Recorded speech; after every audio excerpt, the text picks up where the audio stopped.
The collar around her neck wasn't just iron, it was branded with symbols that made Thomas McKinnon's blood run cold. The girl couldn't have been more than 17. Her dress torn and mud-stained, but it was the metal band that held his attention. Crude etchings of a snake wrapped around a cross, the mark of the Cordova gang. "I took it off, please," she cried, her fingers clawing at the metal that had rubbed her skin raw. I can't get it off." Thomas stood frozen in his barn doorway, lantern trembling in his grip. 3 years he'd been running this ranch in the shadow of Devil's Canyon, 3 years of keeping his head down and his past buried. But this girl, this terrified, broken girl, was dragging it all back to the surface. The collar was locked with a mechanism he recognized, one he'd seen before in darker days when he rode with men whose names were better left unspoken. Slave traders. The worst kind of vultures that picked over the bones of the frontier. "Please," she whispered again, and the word cracked something inside his chest. He should have turned away, should have saddled his horse and ridden for the sheriff in Millbrook, let someone else deal with whatever storm was about to break over his quiet life. The smart play was always the safe play out here, where justice came with a rope and questions were answered with bullets. But when she looked up at him, really looked, with eyes that held more pain than any child should carry, Thomas McKinnon made the choice that would change everything. He stepped forward and reached for her hand. The moment his calloused fingers touched hers, she flinched like a wild animal, then went perfectly still. Her breathing slowed. The desperate clawing at her neck stopped. "Easy now," he said, his voice rougher than he intended. "Let me see." The lock was complex, designed by someone who understood that hope was the cruelest torture of all. But Thomas had seen this design before, in places he'd tried to forget, wielded by men whose faces still haunted his dreams. Outside, thunder rolled across the canyon, and somewhere in the distance he could swear he heard the sound of horses moving through the night. Thomas studied the lock by lamplight, while the girl sat rigid on a hay bale, watching his every movement with the wariness of something that had learned trust was a luxury it couldn't afford. The mechanism was intricate, a puzzle lock that required a specific sequence to open, but more troubling were the fresh scratches around the keyhole, as if someone had been trying to force it recently. "What's your name?" he asked, not looking up from the collar. "Doesn't matter." Her voice was barely above a whisper. "Names are for people who get to keep them." The words hit him like a physical blow. He'd heard that hollow tone before, in the voices of people who'd been broken so thoroughly they'd forgotten they were human. It was the sound his own voice had carried, once upon a time, before he'd clawed his way back to something resembling decency. "Mine's Thomas McKinnon," he said, "anyway, and this is my ranch. You're safe here." She laughed, but there was no humor in it. "Safe? You don't know who you're dealing with. When they find me gone, who?" The question came out sharper than he intended. Her hand went instinctively to the collar, fingertips tracing the branded symbols. "The Cordova brothers. They collect people, sell them to the mining camps up north, the brothels in Silver City, anyone who'll pay." Her voice cracked. "I was supposed to be on a wagon tomorrow morning." Thomas's hand stilled on the lock. The Cordova gang. He'd hoped never to hear that name again, hoped the demons of his past would stay buried in the desert where he'd left them. But here was proof that some sins followed a man no matter how far he ran.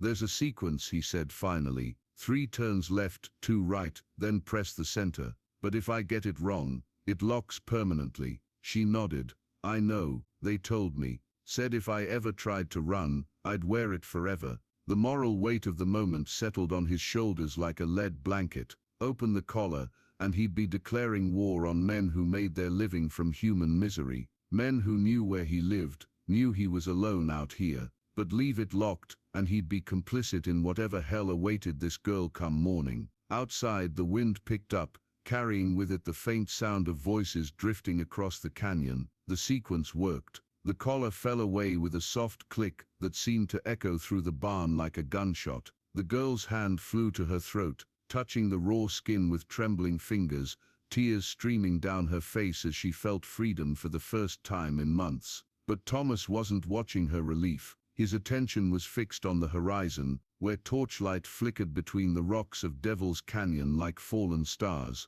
Too many lights, too organized. They were coming. and they were coming hard. How many? He asked, already moving toward his rifle rack. 6, maybe 7. She was on her feet now, the collar forgotten on the barn floor. Miguel Cordova leads them. His brother Paulo handles the business side. The others are just muscle, but they're good at what they do. Thomas pulled down his Winchester, muscle memory guiding his hands as he checked the action. There's a root cellar behind the house, hidden panel under the kitchen table. You can know. Her voice was steady now, stronger than it had been all night. I won't hide anymore. This isn't your fight. It became my fight the day they put that collar on me.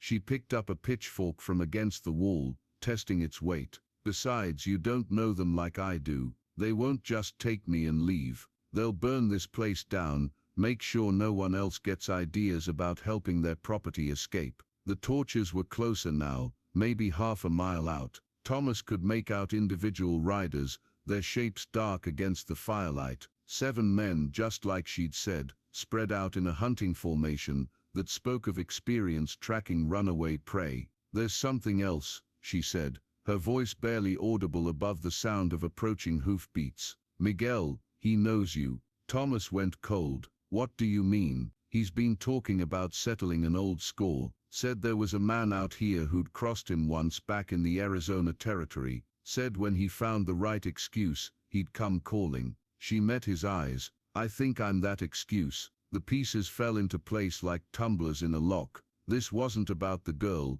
not entirely. She was just the pretext Miguel needed to finish something that had started years ago, in a different life. When Thomas McKinnon had worn a different name and ridden with different men, the sound of horses grew louder, accompanied now by voices calling out in Spanish and English, a mix of languages that meant business and blood.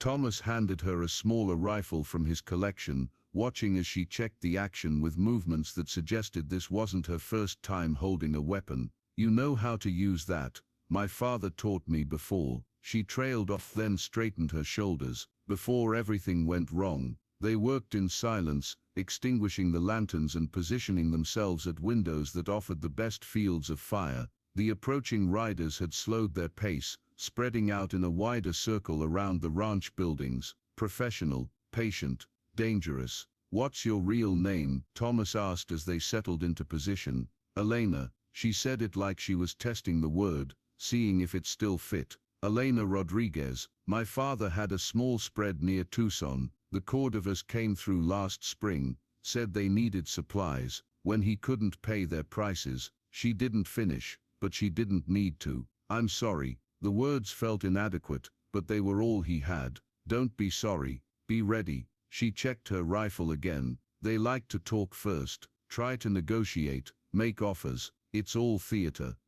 Miguel especially. He thinks he's charming. Through the window, Thomas could see the riders forming up just beyond rifle range, their torches creating a loose semicircle around the ranch house. A single figure detached itself from the group, riding slowly forward with the confidence of a man who'd done this dance many times before. Thomas McKinnon. The voice carried easily across the night air, laced with an accent that turned his name into something mocking. Or should I call you by your old name? The one you used when you rode with my cousin Roberto. Elena shot him a look, but Thomas kept his eyes fixed on the approaching rider, Miguel Cordova, just as he remembered him, lean and dangerous, with a smile that never reached his eyes. I have something that belongs to me, Miguel called out. Send her out, and we can discuss terms like civilized men. She doesn't belong to anyone, Thomas called back. Miguel's laugh drifted through the night air like smoke. Everything belongs to someone, old friend. The question is whether you're willing to pay the price of ownership. Elena's hand found his in the darkness, her fingers intertwining with his calloused ones. Not romantic, something deeper. The connection between two people who'd found something worth fighting for in a world that specialized in taking everything away. Whatever happens, she whispered, thank you for giving me back my name. The negotiation lasted exactly as long as Elena had predicted, which was no time at all. Miguel's terms were simple: surrender the girl, burn down the ranch as an apology for harboring stolen property, and accept a bullet to the head for old time's sake. Thomas's counter-offer was delivered through the barrel of his Winchester. The firefight was brief but vicious. Miguel's men were experienced, but they'd gotten comfortable hunting frightened prey instead of cornered predators. Thomas and Elena had the advantage of cover, preparation, and the kind of desperate fury that comes from having nothing left to lose. When the gun smoke cleared, 3 of the Cordova gang lay dead in the dirt, including Miguel himself, his charm finally silenced by a bullet from Elena's rifle. The survivors had fled into the night, carrying word that Thomas McKinnon was no longer a man who could be intimidated by his past. "It's over," Thomas said, lowering his rifle as dawn broke over the canyon. "No," Elena replied, reloading with steady hands. "It's just beginning." She was right, of course. Word would spread. Other predators would come, drawn by the scent of defiance, but something had changed in the space between midnight and morning, something that made the future feel possible instead of inevitable. Thomas found himself building a second room onto his house that autumn, though he never quite admitted why. Elena proved as capable with cattle as she was with a rifle, and by winter, the ranch was turning a profit for the first time in years. They never spoke of love. The word felt too fragile for what they'd forged in gunfire and shared danger, but they built something stronger, a partnership, a fortress against the darkness. Years later, when children asked Elena about the faint scar around her neck, she would touch it gently and tell them it was a reminder that some chains are meant to be broken, no matter the cost. And in the evenings, when she and Thomas sat on their porch watching the sun set over Devil's Canyon, she would remember the moment he reached for her hand in that barn, and how sometimes salvation comes not from angels, but from broken people who choose to be better than their scars. The collar still lies buried somewhere on the ranch, rusted now and forgotten, a testament to the night 2 lost souls found their way home to each other, and to themselves.